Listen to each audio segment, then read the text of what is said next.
প্রফুল্ল গোড়া থেকেই বিষণ্ণ মেরে আছে। হ্যাঁ, ভারী তো কাজ, তার জন্য আবার কলকে কাশিকে তার লেজে বেঁধে দেওয়া কেন? হন না উনি একজন নামজাদা ডিটেকটিভ। প্রফুল্ল শুনেছে কোরিয়া অঞ্চলে কলকে কাশির মতো অত বড় গোয়েন্দা আর নেই। তবু এই সামান্য একটা মশা মারবার ব্যাপারে অত ভারী কামান কাঁধে বয়ে আনতে প্রফুল্লর আত্মসম্মানে আঘাত লাগে।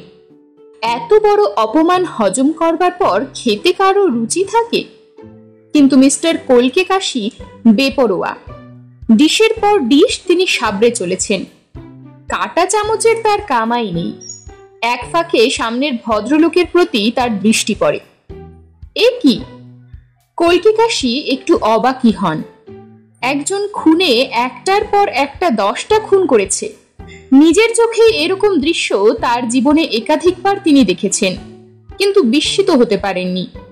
কিন্তু এক ভদ্রলোক 10টা প্লেটের সামনে একেবারে নির্বিকার, একদম জগন্নাথ হয়ে বসে আছেন।